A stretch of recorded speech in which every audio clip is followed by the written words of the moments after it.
Olá, pessoal! Sejam bem-vindos a mais um podcast Código Imobiliário.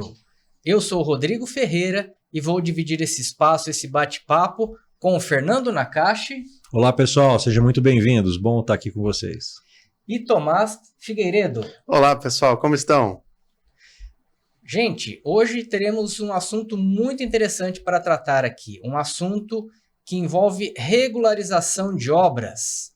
Tomás, quem é o nosso convidado de hoje? Nosso convidado, com uma experiência de nada menos que 20 anos, é o Luiz Ferreira, engenheiro especializado em regularização de imóveis, que atua no mercado e é sócio do escritório de engenharia Ferreira e Ferreira. Luiz, seja muito bem-vindo aqui. Bom dia, Tomás. Bom dia, Rodrigo. Bom dia, Fernando. Prazer estar com vocês aqui hoje. Seja bem-vindo, Luiz. Aliás, seu escritório parece com o nome do nosso escritório, que é Figueiredo e Ferreira. Vão achar que é mesmo grupo econômico. Faz parte do grupo, me coloca nele aí também, pô. Podemos unir, né? Propaganda da família, né? Eita, que Isso bom. aí. Mas é isso aí, vamos lá. Eu posso começar com a primeira pergunta aí? Claro. Aquela pergunta clichê, né? Como começou, né? O sonho e tudo mais, mas diz uma coisa para mim, Luiz. Por que eu quero fazer essa pergunta para você? Quando a gente começa um negócio, todo mundo começa aquele negócio numa área X, independente dela qual seja, mas normalmente a gente vai para o caminho que a gente gosta ou mais fácil. Você abraçou um rojão. Assim, porque você trabalha diretamente com regularizações, né? Então, não é fácil. Eu imagino que não seja nada fácil, papelada, burocracia, poder público, não é? Como é que começou o negócio? Me diz um pouco mais aí. O que motivou você a entrar nesse ramo? Bom, meu pai trabalhava numa construtora e ele era contador, mas ele já fazia o processo de habites na construtora, regularização também. Aí, em 96, ele pediu a conta da consultora e ele abriu um escritório. Desde o primeiro dia que ele abriu o escritório, eu já fui com ele. Aí, não sabia nada, não sabia nem o que estava acontecendo. Mas a gente foi indo, começou a tomar gosto. Aí eu entrei em 97 para fazer engenharia civil. Aí me formei em engenheiro civil em 2002 e estou lá até hoje. E regularização, né? Regularização. Esse é o forte mesmo do escritório. Regularização é o forte. Você entrou, assim, no embalo, vamos mergulhar de cabeça no negócio e foi aprendendo no dia a dia. Ele já tinha um pouco de clientes, e aí a gente foi pegando mais, aí e aprendendo. A gente tinha um engenheiro que trabalhava no escritório, mas aí uma hora eu falei, bom, tem que partir eu que fazer engenharia e começar a tocar. A formação dele não era engenheiro. Ele é contador. Nossa, porque quando você começa numa coisa, regularização quer dizer o quê? Você já está cuidando de uma coisa que não está certa ou não está tão certa. Então já é pegar um problema no meio do caminho, né? É aquela papelada, né? Aquela burocracia gicana. Bom, não, respeito assim, muito. E para quem não é de Campinas, quando você fala de qualquer necessidade, qualquer obra que está terminando, preciso de uma indicação, preciso disso, preciso daquilo. É todo mundo, mas assim, é indicação certeira. É um negócio impressionante. Eles usufruem de um prestígio em Campinas e região que, assim, a gente fica honrado de ter aqui hoje a lenda urbana para conversar conosco. Obrigado. Que legal.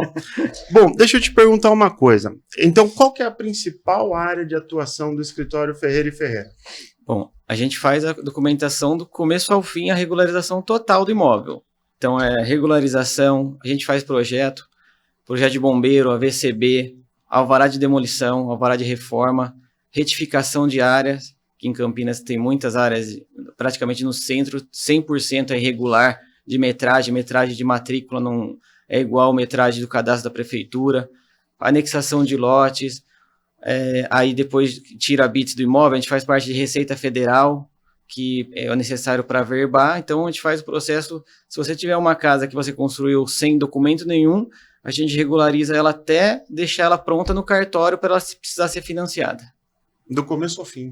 Barba, cabelo e bigode? Sim. Não, hoje então nós vamos tirar todas as dúvidas das etapas para regularizar até chegar na matrícula, tudo certinho o imóvel. Sim. Ô, Rodrigão, põe na mesa aí. Vamos lá.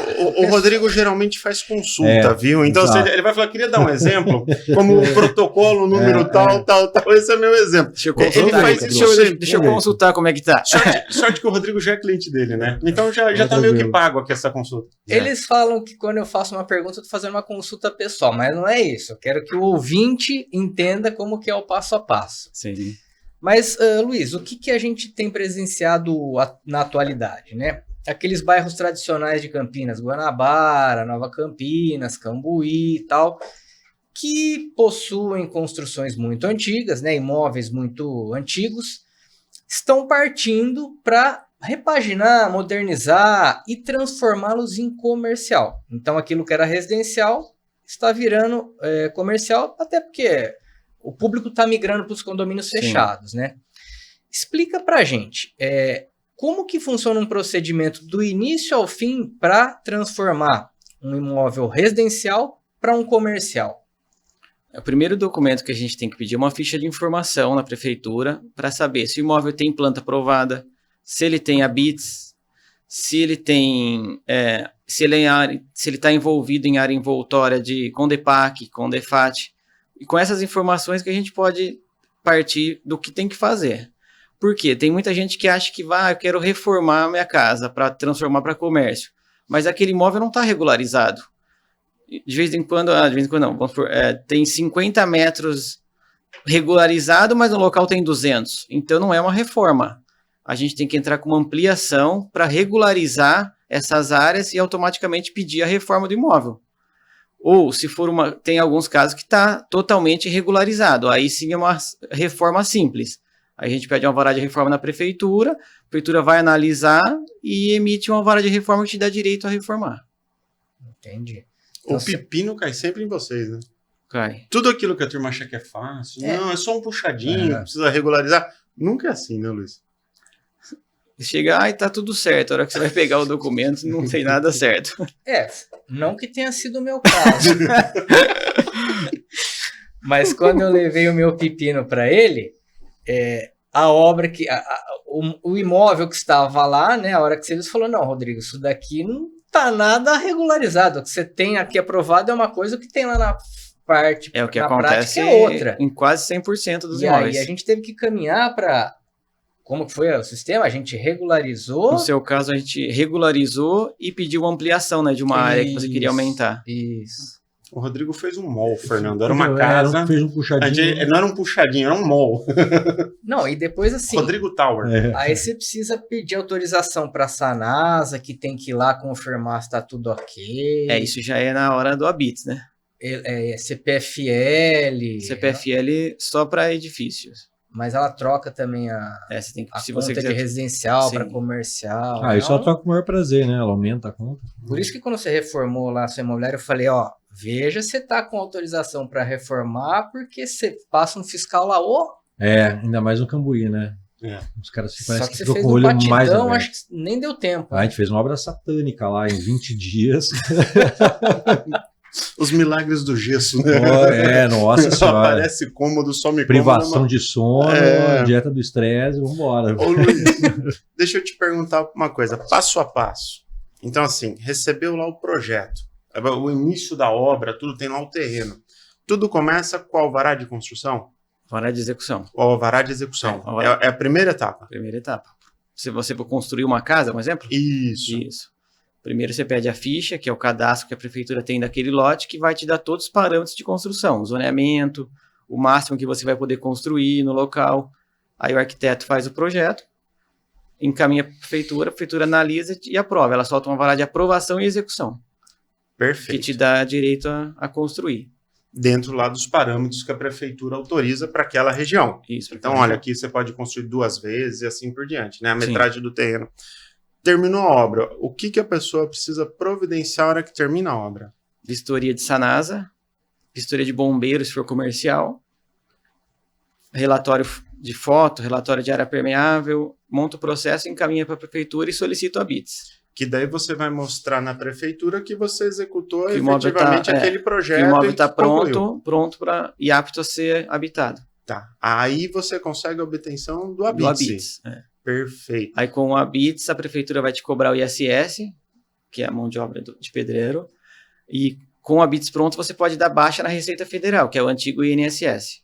Você dá baixa na Receita Federal, sai uma CND, você junta CND e habits, consegue levar para cartório para mudar a sua escritura aqui hoje, o registro, que é um terreno, para como se diz? Ele vira o imóvel Ele vira comercial. Ele se torna um imóvel residente. Ele vira Ele o terreno, ele né? averba uma construção na sua matrícula. A matrícula continua a mesma, ele só vai averbar uma construção, que é o documento que é para financiar, né? Se você for bem comercializar o imóvel. Se eu te der o projeto aqui agora, quanto tempo sai um alvará de aprovação de execução? Só para ter noção do timing na prefeitura. Hoje, mais ou menos. Em Campinas, né? Sim, em Campinas, Tem muitas coisas que influenciam, tá? Desculpa, eu te interromper, se tiver redondo, tem N coisas que vão influenciar, mas... Não, sim, mesmo redondo. Tá. O redondo que eu digo é assim, hoje, se você for fazer qualquer construção e for movimentar 500 metros cúbicos de terra, você tem que ter um parecer do meio ambiente. E se for a lei de APA, que é Barão Geraldo ou Souzas, também é 100 metros. Já é uma obra no centro da cidade, precisa de meio ambiente também, não é coisa? Movimentou mais que 500 metros, não é tirar, é movimentar. Se no mesmo terreno você movimentou a terra, você tem que ter. Que nem um parecer desse no meio ambiente é uns 3 meses para ficar pronto. Mas vamos supor que você já tenha todos os pareceres de meio ambiente, com DEPAC. Na prefeitura existe 2 formas de aprovar. Aprovação normal, que você vai dar entrada, ou online ou presencial, e a prefeitura analisa o processo e te dá o alvará de execução. Ou existe um processo chamado ARI, que é aprovação responsável imediata. A prefeitura não analisa o processo, todas as informações são de responsabilidade do arquiteto e do engenheiro. Tá. Aí ela solta essa planta em 15 dias. 15 dias você está com ela aprovada. Só que você declara totalmente saber a lei na íntegra, porque você assina que se estiver errado, você vai ter que demolir o que estiver errado. Nossa, imagina a responsa. É a responsa mesmo. O cara assina lá dando a garantia dele. A prefeitura não abre o projeto, ela olha a capa do projeto, vai ter a área, ela vai te cobrar a taxa daquela área para construir e te dar o alvará. E depois ela vai passar depois para fiscalizar. Não, ela vai fiscalizar isso e analisar na hora do ABITS. Tá. Quando você dá entrada no ABITS, aí vai na mão do engenheiro, ele vai analisar. Nossa. Quando tá tudo pronto, eles vão lá olhar. Ô Luiz, e essa é aquela modalidade em que você precisa executar a obra exatamente naquilo que você apresentou, né?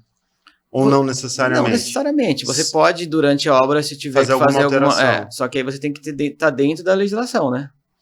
Se você está fazendo a obra, precisa aumentar um pouco aqui. Se tiver dentro da lei, você pode. Aí, na ocasião do ABITS, você substitui aquele projeto e altera.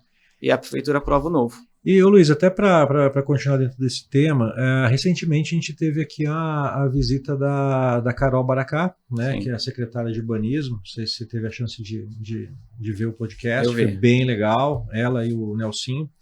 E nós conversamos e falamos bastante sobre como é que chama o programa? A Prova Fácil. Isso mesmo. Boa, bem lembrado. Daí ela falou, claro, que é um programa bacana, disruptivo, etc., que no início teve uma certa resistência da comunidade de arquitetos em geral, mas agora estão sendo feitos treinamentos, etc. Bom, resumindo, a Prova Fácil tem facilitado? Está sendo fácil para você? Como é que está a sua equipe com isso? Eu fiz o curso de captação que teve, que a própria prefeitura, junto com a empresa, forneceu. É legal. Assim, a ideia é boa, mas ainda não está redondo. O prazo está ou igual ou até pior que e você entregar a documentação mesmo no papel. Você acha que tudo está no começo, estão sendo feitos os ajustes, é isso? Sim, mas tem muita coisa ainda para... Assim, até a própria análise da prefeitura é muito complicada. A pessoa o engenheiro, ele analisar um projeto com uma tela de 29, 30 polegadas, um projeto. É bem mais demorado do que você abrir um projeto que neles e analisar na mão, né? Então eu acho que até por isso que ainda o aceite não está sendo tão alto. Entendi.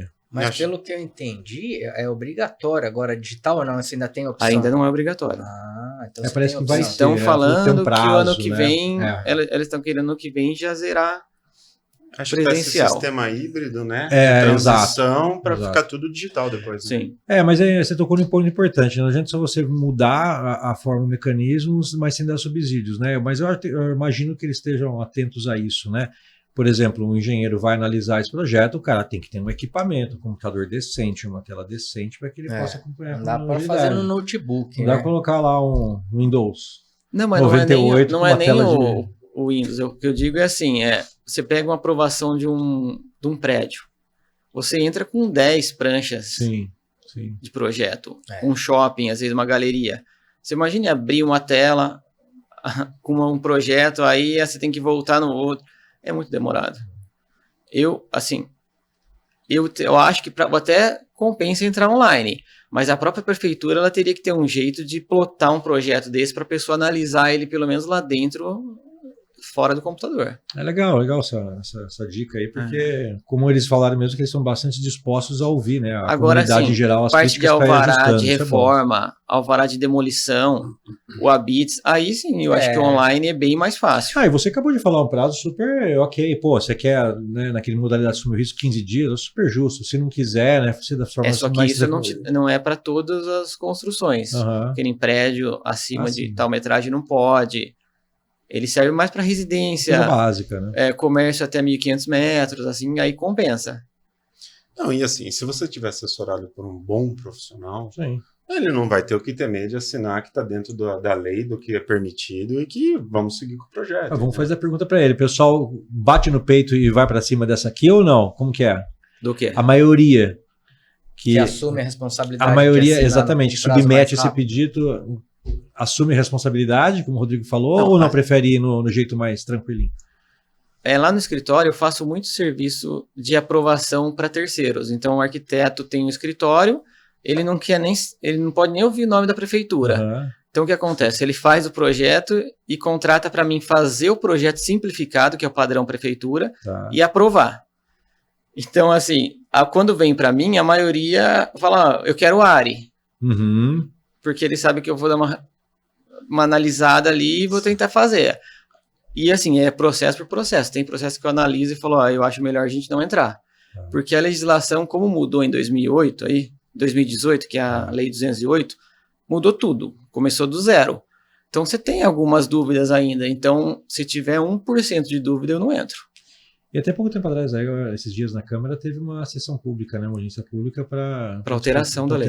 Alguns pontos que estavam em conflito, que tinha dupla interpretação, aí a Prefeitura, junto com o Ministério Público, para acertar isso. E vai ter outro. Teve duas audiências. São duas audiências, né? Não, são duas alterações. Eles separaram. Uma é a principal, porque a Prefeitura, na Lei 208, ela mudou a metragem de recuo frontal para residência. Toda residência era 4 metros. Desde que eu entrei no escritório, todo mundo ouve falar quanto que é o recuo de uma residência? É 4 metros. A prefeitura passou para 5. Isso, hoje eu pego uma regularização, tá 4 metros, porque a pessoa mesmo que fez sem projeto, ela ouviu de alguém e falou, o recuo é 4. E hoje não aprova, porque tem que deixar 5. E não tem a lei do puxadinho, não Isso tem começou jeito. em 2018. A lei é 2018. Em 2018 que começou aquele sistema que agora você tem um mapa da cidade com os terrenos. Daí você passa o mouse assim, ele já dá o zoneamento. Isso foi Campinas foi totalmente mapeada? Totalmente. Tiveram as zonas de interesse de desenvolvimento urbano, ali que nós mudamos o coeficiente, ali que você pôde pegar uma Nova Campinas inteira e regularizar ela através dos alvarás, porque ninguém tinha alvará na Nova Campinas. Você pega a Nova Campinas inteira, vocês sabem muito bem disso. Alguns só ali na Jesuína, alguns escritórios. Um com ou mandato, outro. com segurança. Exatamente. Eu, quando Andrade Vieira era na Nova Campinas, eu tive problema, tive dor de cabeça. E depois, na alteração da lei, eu consegui realmente ter o alvará. Alterou o zoneamento da cidade inteira. Não existe mais, era zona 1, 2, 3, agora não é mais. O Cambuí era uma bagunça no coeficiente de construção, não é, Luiz? Tinha a rua que era 2, que era 3, que era... Mas ainda é, né? Hoje, mas a maioria tá 4, né? Sim, mas é ZM4. Sim. Mas você tem que puxar o zoneamento antigo para saber, né? Porque se o zoneamento antigo era exemplo, 2 vezes era do lote e agora é 4, você tem direito adquirido do 2. Para você chegar no 4, você tem que ter outorga onerosa. Tem que ter outorga, agora tem, é verdade, que é a outra questão lá. Você consegue chegar 4 vezes a área do lote, mas você paga uma outorga. Que não é ruim, pelo valor. Sim. Você vai ter aproveitamento, né? Pela localização. Não. Isso vale super a pena, não tem jeito. Você também atua em outras cidades? Atuo em Paulínia e Valinhos. E a legislação e essa parte de mapear os terrenos é também digital ou não? Só Campinas que só tem Campinas. Então lá é um pouco mais complicado, será? O que você fala? Das outras cidades? Porque daí Não, você porque são precisa- menos zoneamento, né? É menos, a legislação é mais fácil. Campinas é muito complicado. Tá. Luiz, você já pegou bucha de você falar, cara, eu não vou nem encostar nisso daqui, ou se assume mesmo o desafio? Ó, ultimamente eu tô dispensando algumas coisas de muito, que é muito bucho, você vê que não vai ter uma saída, sabe? Mas já peguei coisa que eu achava que não ia dar certo. E tem coisa que não tem o que fazer, tem que demolir mesmo e deixar em ordem. Sim. Mas ninguém faz a demolição, né? A pessoa não regulariza. Que coisa. Difícil ter demolição, chegar na demolição. A pessoa... E ele falou de uma coisa interessante, né? Vira e mexe, tô vendo áreas para incorporador e tudo mais. E é muito louco, você pega mesmo. O IPTU, o lote tem 500 metros. Matrícula, ele tem 550. E na realidade ele tem 520. Porra, é uma bagunça. Eu sei que antigamente, você pega as construções do Cambuí, tem 60 anos, 50 anos, o cara, nem sei como que era essa medição, um roubava o muro do outro, não sei o que acontece, por que dá isso, mas a documental é muito louca, né? E o que acontece muito, que antigamente uma incorporadora aprovava um projeto na prefeitura de um loteamento e ele levava outro projeto para o cartório. E o cartório não tinha essa conferência que tem hoje. Então, abria a matrícula com uma metragem e na prefeitura outra metragem. E aí? Aí tem que retificar. Hoje a pessoa compra o lote e não tem outro jeito. Já tem que pedir retificação. Não tem um lote que eu não vejo diferença. Até hoje nunca vi. Eu tenho um conhecido, isso não é coisa pessoal, não. Isso é Vamos lá. conhecido Vamos mesmo. lá. Que ele tem um imóvel em Barão. E aí existe uma área de proteção ambiental lá no fundo do imóvel. E ele foi agora fazer a metragem, está totalmente errada. A área de preservação não está incluída na matrícula. Ela não entra na matrícula, essa área de preservação ambiental? É para entrar. Então, tá vendo? Tá errada. Não vem discriminado, mas se o seu terreno tiver, por exemplo, 10 mil metros e você tiver uma APP lá dentro, ele hoje grava na matrícula que você tem tantos metros de APP. Mas antigamente não gravava, mas estava dentro da área. Eu vou fazer agora uma pergunta que eu acho que vai interessar para muita gente. Ô Luiz, quem tem dentro do seu terreno uma área de preservação permanente, a famosa APP, como é que fica o pagamento de IPTU sobre essa área? Ele tem algum benefício? Você pode entrar com recurso na prefeitura pedindo uma isenção dessa área. Da metragem que você tiver de APP, você pede a isenção. Você tem que fazer um levantamento planométrico, mostrar para a prefeitura qual que é a área que você tem de APP e a prefeitura te dá o desconto dessa área. Que é justo, né? Porque a Claro. pessoa não vai poder fazer nada nessa área. Sim. Então, não tem por que ficar pagando IPTU também. Não, um negócio tem- desse. Pelo contrário, está ajudando a preservar o meio ambiente. Você não pode fazer nada nessa área, né? Nada. Nenhuma pista de caminhada. Ainda mais o IPTU absurdo que é aqui em Campinas, você tem que mais tem que usar desse direito que você Sim. tem, né? E agora com relação ao ABITC, que muita gente fala ABITS, é igual no direito uso campeão. Advogado é demais. Advogado. O ABITC, qual que é a finalidade dele? E você consegue comprar um imóvel que não tenha ABITC? Você consegue comprar, mas não é uma compra regularizada que a gente chama. Se você vai comprar uma casa, no local é uma casa, e na matrícula é um terreno, se você comprar o terreno, você consegue comprar, mas você está comprando o terreno e não a casa que está em cima, no papel. Se for financiada, não tem jeito, que o banco vai no local vistoriar e ele já pega essa diferença. Então, o ABITS é o documento que te dá direito a habitar no imóvel.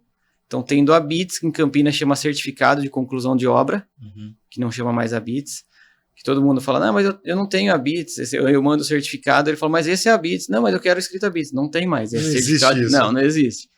E com o certificado é que você consegue averbar. E aí que te dá o direito a você vender o imóvel financiado, usar carta de crédito de consórcio, fundo de garantia, ou uma transferência no inventário, alguma coisa assim, tem que ter o ABITS. Então, para comprar através de financiamento, o imóvel tem que estar totalmente regularizado. Totalmente. Porque acontece muito, que nem eu te falei. A pessoa às vezes tem uma casa de Coab, um exemplo, 50 metros quadrados, que era aquele embrião. Ele foi aumentando. E naquela matrícula dele fala que ele tem uma casa com ABITS. Só que no IPTU dele, a hora que ele vai vender, tá lá, 200 metros. O banco ele já vê essa divergência e já também não dá financiamento. Ele vai pedir para você regularizar primeiro o imóvel. Então você tem que voltar lá do zero, entrar com uma planta de regularização que vai hoje aí praticamente 1 ano, no mínimo. Luiz, e isso para quem está comprando ou para quem está interessado em comprar, é mais fácil a pessoa que é o antigo proprietário pedir, ou quem está comprando agora esse terreno, que é uma casa, entra e vai ser a mesma tramitação, não existe diferença. Não, mesma coisa. Não tem diferença. Porque às vezes você vê aquela história assim, né? Olha, eu tô te vendendo essa casa que vale 200 mil, mas está com problema de papelada, ou está num rolo de inventário, eu vou fazer um preço menor, mas vai sobrar para você a bucha. Entendeu? Então você sabe onde você está entrando e você tem um benefício financeiro. Mas eu pensava... Só que às vezes você não sabe onde está entrando, né? Porque às vezes as pessoas estão te dando um desconto de 50, a hora que você vai ver, gasta 100. De imposto e assim por diante, né? Para regularizar. Eu pego muito cliente que vai lá no escritório, o comprador e o vendedor. Ó, eu tô vendendo essa casa, mas eu quero ter certeza de quanto eu vou gastar. E você consegue estimar. Consigo estimar. Consegue estimar. O correto é ir no local, faz um levantamento da construção, porque também chega muito e fala, não, é só uma cobertura, mas se chega no local não é só essa cobertura.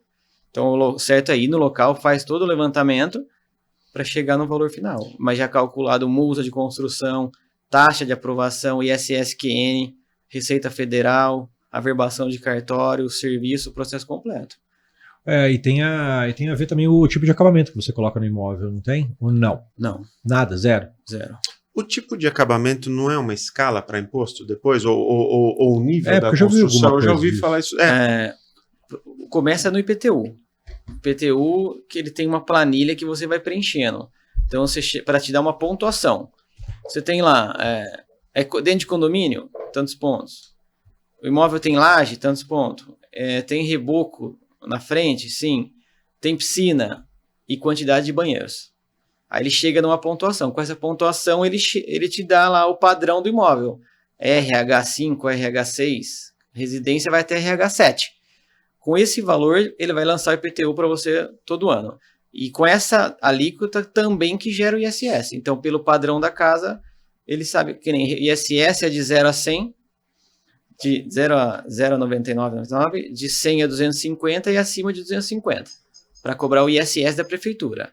Agora, a parte da Receita Federal não é por metro quadrado, mas a tabela é escalonada. De cada 100 metros você cai numa tabela. E se você... eu imagino que não, porque eu nunca ouvi falar, mas aproveitar o ensejo aí. Se você tem um imóvel que tem uma área permeável maior do que o mínimo que é pedido, muita gente vai, né, constrói o que dá, deixa a permeabilidade mínimo lá tal. Mas se não, eu quero fazer mais gramado. Se no meu projeto eu vou ter captação de água de chuva, para lá, não existe nenhuma vantagem para mim nisso. Campinas não. Não deveria ter, né? Fica essa dica para a Prefeitura de Campinas, né? O cara que vai investir num projeto de captação de água, vai contribuir com o meio ambiente. Ele deveria também ter um incentivo para isso. Mesmo fotovoltaico, Fotovoltaico, né? Então, assim, super. São melhorias do imóvel que refletem para o conjunto, para o coletivo. Exatamente, para a sociedade em geral, você está economizando água, está economizando energia, né? São Paulo tem essa lei. Fotovoltaica, área permeável, telhado verde, tudo vai te dando desconto no IPTU. Campinas não tem. Campinas só te cobra a área permeável. Que fique essa dica aí para as discussões na Câmara. A única possibilidade de isenção seria para APP? Para APP. É onde tem isenção de IPTU. Fora isso... Aposentado também, né? Se você for aposentado com um único imóvel, ele te dá um X de valor. Independente da faixa de renda do aposentado ou não? Tem uma faixa de renda. Tem uma faixa de renda, não é automático, né? E você tem que renovar a cada 2 anos. Tá. Eu vou aproveitar então, agora vou para consulta. Vamos embora. O imóvel em Campinas abaixo de 50 metros quadrados, isenção de IPTU. Confere, mas só se for o único imóvel dessa pessoa. Eu já vi alguma Tem que coisa ser disso. o único imóvel, tem que ser de âmbito econômico, tem vários fatores. Não é só isso, né? Não consegue fácil, não. Esses 50 metros é mais para, como eu falei, uma Coab, um ex, que é o investidor de fora que compra um imóvel aqui de 35 metros quadrados para investir, ele consegue isenção do IPTU? Não. Tá, então tem várias coisas agregadas aí nisso. Bom, obrigado. Até porque os 35 metros não fica no 35, né? Porque às vezes, vamos supor, para 35 é quase um estacionamento. No Cambuí você pega, tem aquele que ele faz só aquela guarita, mas depois ele cobre com sombrite, então... Não, eu digo um estúdio, por exemplo, entendeu? Ah, tá, então mais estúdio, aí tem alguma outra legislação que tá, se eu não me engano, está chegando quase até 60 metros agora, mas é só para que é para âmbito social, né? Ah, então tá bom. Para baixa renda, aí que você tem esse desconto. Ô, Luiz, depende muito do valor do imóvel, se eu não me engano é limitado, acho que é 250 mil. Ah, um imóvel, um estúdiozinho de 700 pau no Cambuí, não já era. Esse aí vai pagar 5 mil. Entendi. vai alugar bem. Vai pagar bem. Quem vai pagar o inquilino? Pensa assim. Exato. Sim, vai. Ô, Luiz, aproveitando esse tópico, existe algum limite de ampliação que você pode chegar, ou para transformar imóvel residencial do comercial? Ou, olha, eu tenho aqui um imóvel hoje de 200 metros, eu posso chegar até quanto? Como é que funciona esse cálculo? É tudo pelo zonamento. Você tem que saber o zonamento do imóvel que vai te dar todos os parâmetros de quanto você pode aumentar. Tem hoje ZM1, ZM2, então é uma vez área do lote, 2 vezes. Entra naquilo que eu também falei, se for um ZM4, você pode fazer 4 vezes a área do lote, só que você precisa consultar qual era a primeira área dele e pagar uma outorga. Então você não pode construir... Eu acho isso muito interessante, porque tem aquele cara que é um investidor amador. Ele está passando, ele vê aquela placa de vende-se na casa, fala, nossa, porque aqui eu vou fazer um predinho, eu vou fazer isso, 3 andares, eu vou fazer 4. 3 andares, vou colocar salas para alugar para saúde, e não é assim. Então, assim, a importância de uma consulta prévia, uma pesquisa do que dá para fazer ou não, é o segredo do sucesso. E sabe o pior que tem hoje para você um projeto? Vaga de garagem. A legislação da prefeitura... para você conseguir construir, aumentar um prédio é a quantidade de vagas. O que eu acho totalmente errado. Porque, por exemplo, você vai querer construir um prédio na Norte-Sul sem nenhuma vaga? Quem tem que ver isso é quem está fazendo o prédio, e não a prefeitura ficar querendo, às vezes, barrar um projeto por falta de vagas. Quem tem que ter essa noção, você pode, às vezes, querer fazer um imóvel que você vai querer uma vaga só de carro. Se amanhã depois você sair e for alugar, quem vai ser penalizado? Você que deixou uma vaga. E hoje não, hoje tem projeto que você não consegue chegar no máximo de construção porque você não atende a quantidade mínima de vagas. Isso não deveria ser de competência da prefeitura do órgão, né? Sim. Não, e daí aquela lei de no Darwin Cambuí é o também. pior que tem para você conseguir vaga. Sim. E você tem outro problema que é o subsolo. Tem lugar que você tem lençol freático, você não pode descer subsolo. Quer dizer, onde você vai colocar a vaga? O que você vai fazer, né, para sair dessa? Que o exemplo Cambuí tem um monte, né? 3 metros já tem lençol freático. Nós tivemos uma consulta dessa lá na imobiliária, que o que acontece? Eles queriam entender a viabilidade de um projeto voltado para o público mais jovem, de que algumas unidades seriam com uma vaga e outras não teriam vaga nenhuma. Justamente pela transporte por aplicativo e assim por diante.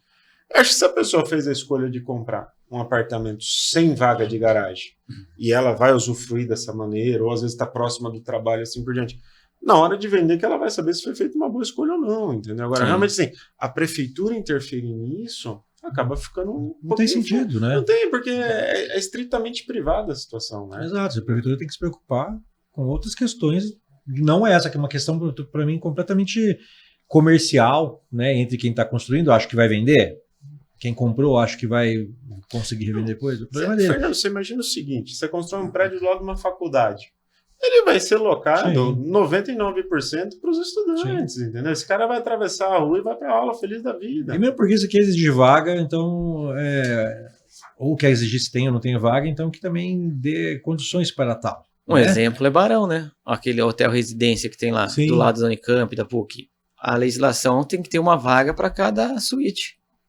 Sério? Você às vezes não consegue chegar nisso, né? Não consegue, né? Não, e o estudante que está lá naquilo, ninguém vai ter carro. Não tem dinheiro para ter carro. Não, ele vem de outra cidade, que o pai...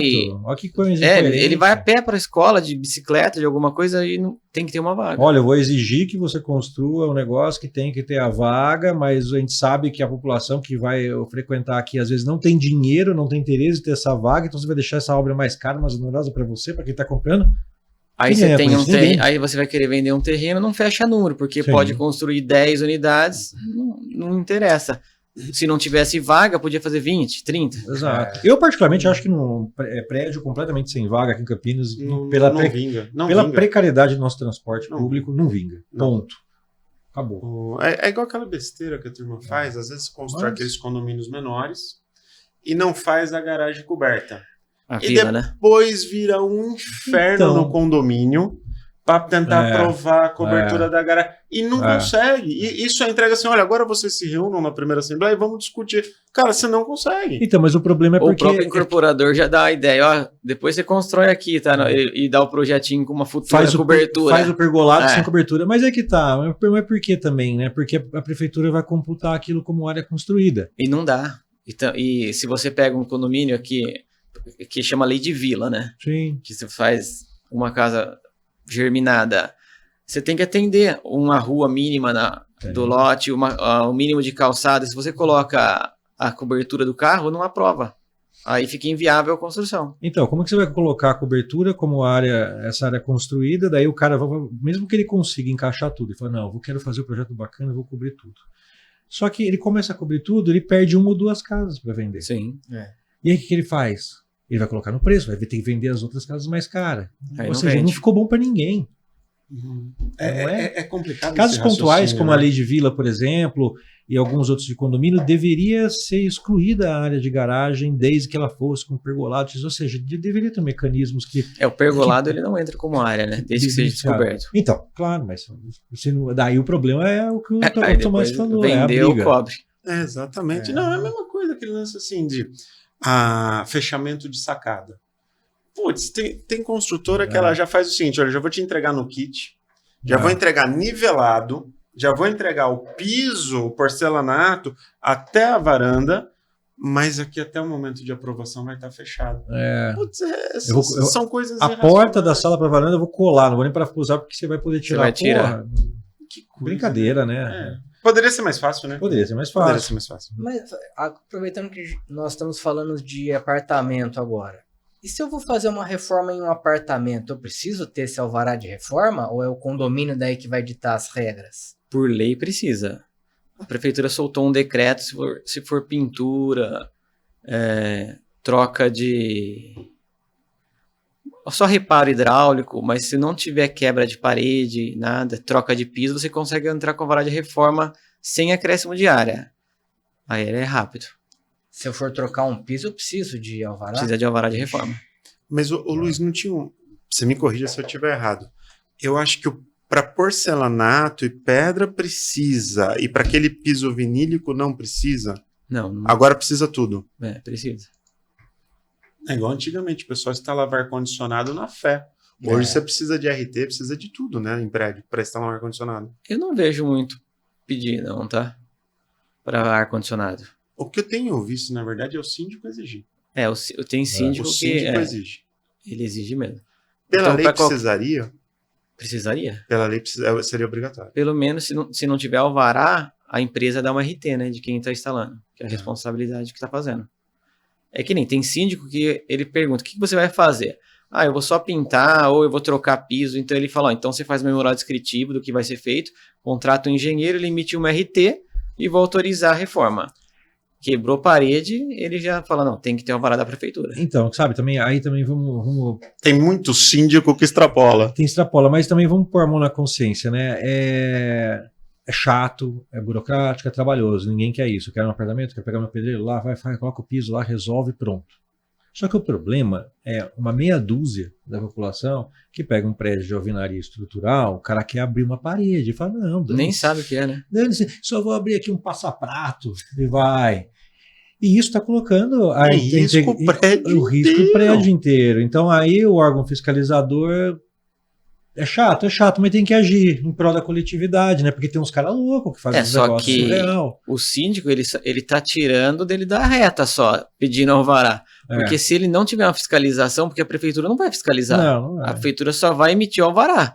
Se tá tirando parede ou não, tem que estar o responsável técnico na obra, né? Tem. Porque eu já vejo muito, a pessoa assina e assina ele não sabe nem onde é o prédio. Então, mas daí se der uma bucha, o cara vai arcar com isso. Mas depois que caiu o prédio. Aí aquele problema aqui antes, o ovo ou a galinha, né? Não, mas assim, a gente estava conversando esse final de semana sobre a questão do carro elétrico. Então você tem poucas estações de recarga para uma frota que está aumentando. Sim. Então, assim, como é difícil você pensar no próximo no coletivo, porque você imagina o seguinte, você vai para um shopping, tem lá 4 vaguinhas de carro elétrico para recarga, e o teu carro lá recarrega em 40 minutos. O cara vai no cinema, o cara vai almoçar, ele não volta para tirar o carro dele. Não. Então, a hora que você chega num prédio, a hora que você chega num condomínio, ele está preocupado com o dele.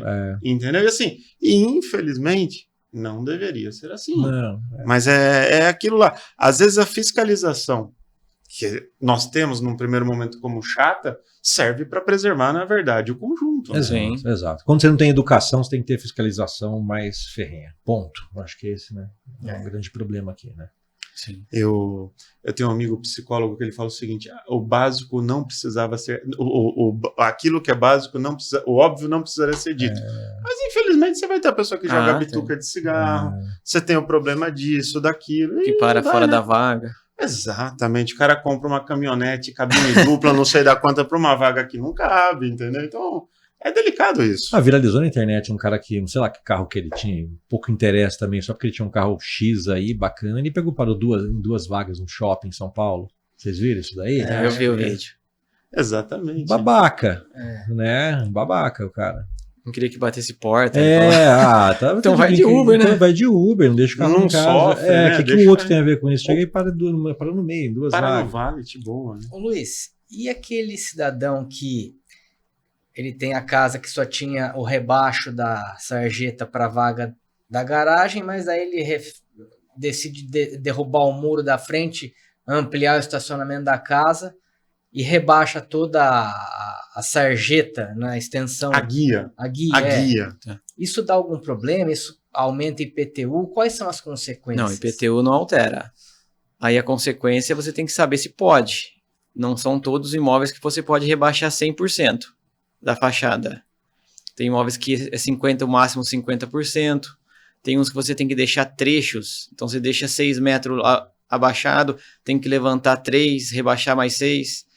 Tem em avenidas, você tem que fazer aquela faixa de desaceleração para poder entrar em vagas. Então depende muito do local e zonamento. E isso a pessoa consegue essa informação pela ficha informativa, é isso?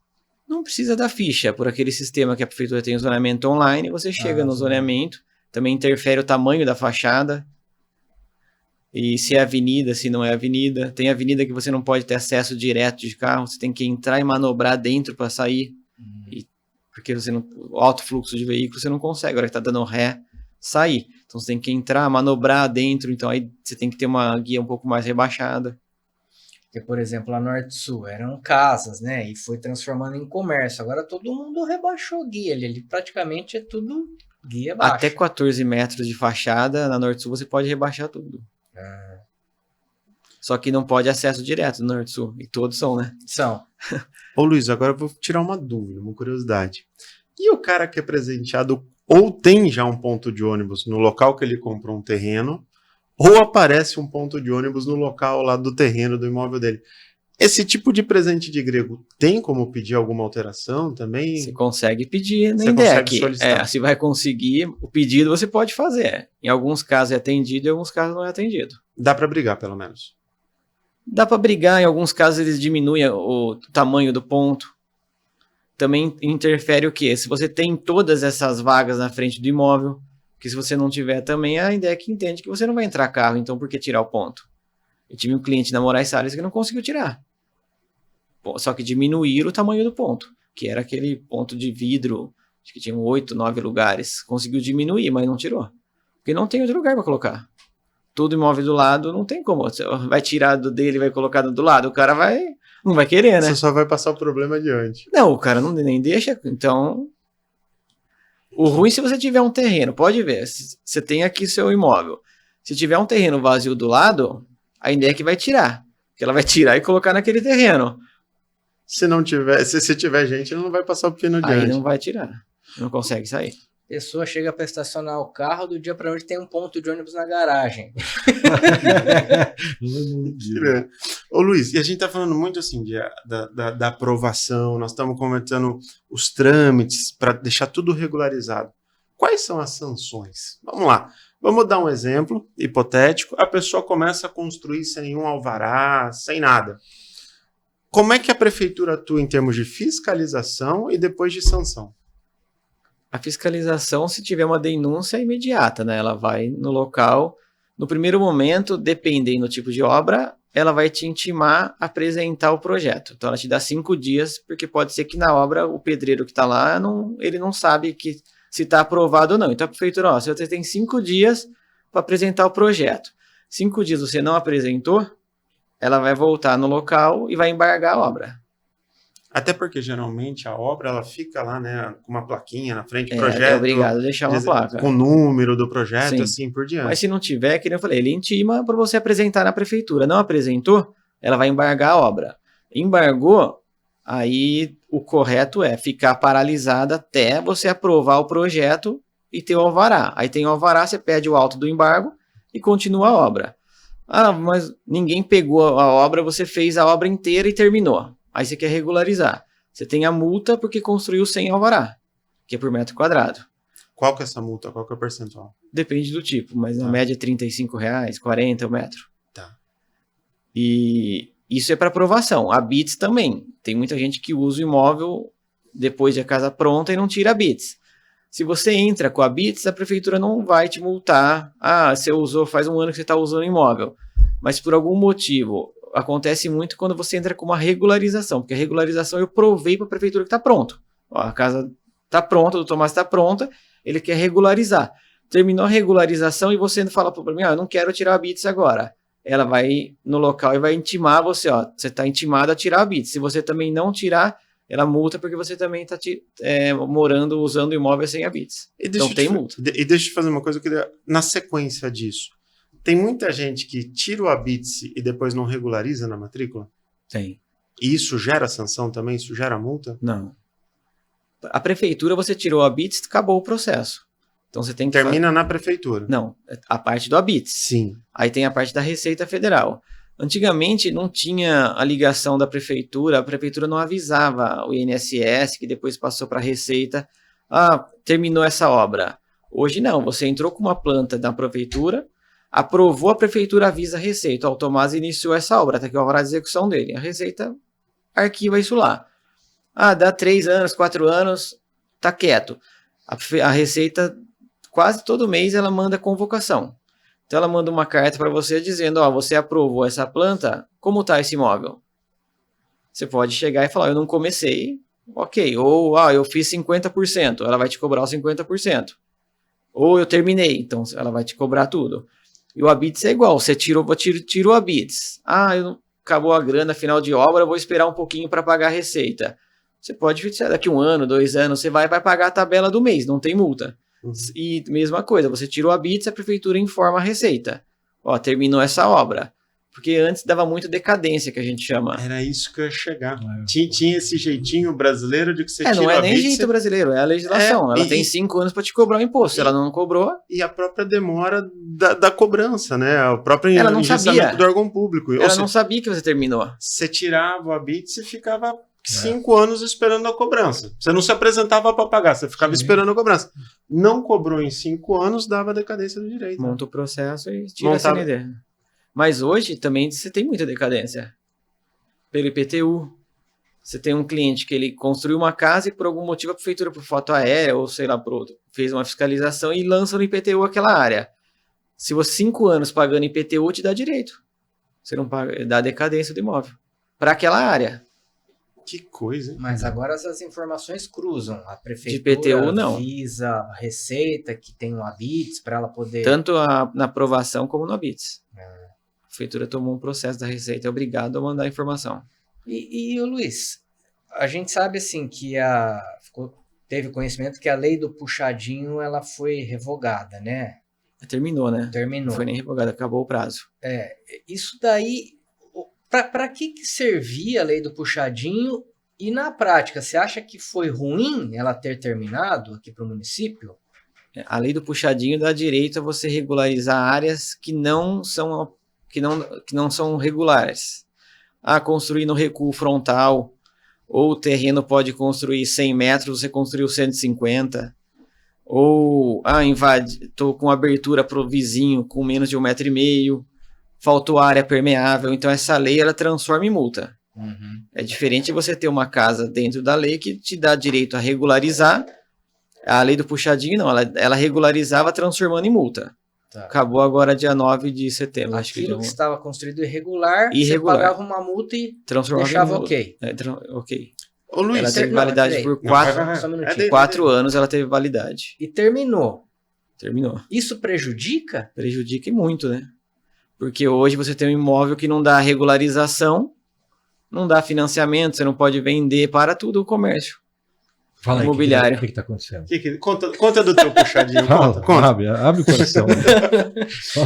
Não, O que porque... o Luiz não teve oportunidade de resolver é outra coisa. É bom, coloca. Você não veio pra mim ainda. Então, Mas vai pelo chegar. visto tá chegando, Vai tá chegar, chegando, tá né? chegando. Luiz. Tá chegando. Não, porque... Então a pessoa que tinha oportunidade perdeu, e agora? O que ela vai fazer? Tá saindo uma nova lei do puxadinho agora para imóveis de Coab, que foi aprovado pela Coab, ou Barão Geraldo, que é o Terras do Barão, que é o ex, que a gente chama. Então é uma mini lei do puxadinho, que vai atender, eu vi na faixa de 90 mil imóveis, alguma coisa assim, que a Carol falou. Então não tá tudo perdido. né? Não, ainda. Ah, mas Ainda há não esperança, tá Rodrigo. tudo, mas um 90% tá perdido sem a lei, né? Ô, Luiz, explica pra gente um pouquinho a questão da área permeável. Só voltando um pouquinho, só para Claro. você ter uma ideia. No escritório, cada 10 clientes que chega para aprovar, 9 precisa da lei do puxadinho. Olha só. Tá vendo? Resolvia bem, né? Resolvia bem, e hoje para. Aí a pessoa tá querendo vender esse imóvel quer adquirir um imóvel um imóvel maior, ou sei lá, quer vender por algum problema financeiro, não consegue. Sem a lei do puxadinho. Então, eu acho que uma lei que não pode ficar muito tempo sem. Uhum. E depois também é bom para a prefeitura que, uma vez regularizado, Sim. ela vai cobrar o IPTU Arrecada, da né? forma correta. Sim. É que ela fala que se ela tem na lei do puxadinho, ela induz a pessoa Ela a fazer incentiva. errado. É. Entendi. Porque, eu vou fazer errado que amanhã tem uma lei do puxadinho. Então, por isso que eles não têm direto. É igual aquele cara que entrega a declaração de imposto de renda sempre no último dia do prazo, esperando É. que vá prorrogar. Volta na área permeável. Como é que funciona a questão de área permeável? Todo imóvel precisa ter área permeável? O que conta como Não área são permeável? todos Não. imóveis. Conta pra gente. Tudo também é o zoneamento que vai te mandar, te dar essa informação. Na maioria dos casos são 10% do terreno. Só que tem casos que passa de 50%, 55% de área permeável. Se for em área envoltória do bosque, que aí é uma legislação do CONDEPAC, precisa ter até 60% de área permeável lote. Nossa, aí judia, hein? E aí você também tem algumas alternativas, né?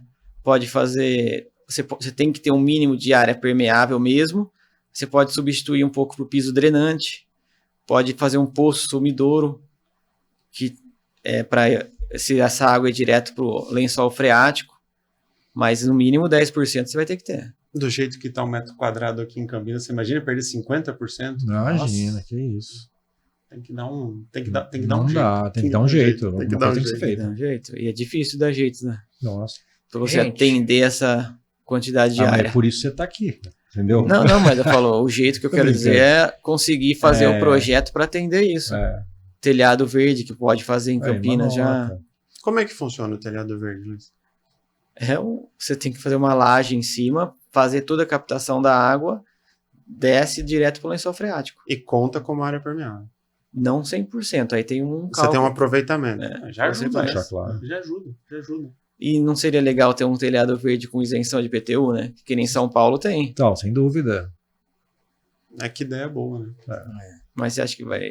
O IPTU, que é a menina dos olhos da prefeitura, não vai querer abaixar, né? Não é difícil, porque o cara gasta uma grana para fazer esse telhado verde. Custa caro. Manutenção disso A é manutenção cara. dele é cara. É, o mínimo que a Manter pessoa uma tem laje que- permeabilizada lá. Nossa, surreal, cara. E o telhado verde não é só fazer uma coisa qualquer, não. Não, graminha, Não bonitinha. é botar um vaso, né? Um sapê. Não, Exatamente. uma grama sintética. Argilinha lá, é. Um cliente me falou, grama sintética entra com área permeável. Pô, Só porque é verde? Você imagina o Ponte Pretano tendo que fazer um telhado verde, né? É, complicou, hein? É sacanagem. Aí eu colocaria grama preta, né? Grama preta. Sim.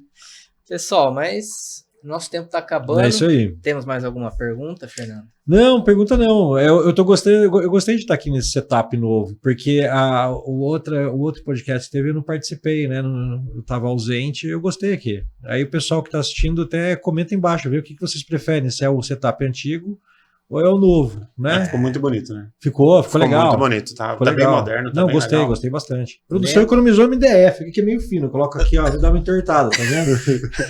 Bem produção. Mas tudo bem, depois a gente troca essa chapa com uma 18, 21 aqui, fica melhor. Nós estamos com o engenheiro, vamos regularizar Pronto, isso. Pronto, lá aqui, ó. Vamos, pronto. Fazer um projeto numa mesa.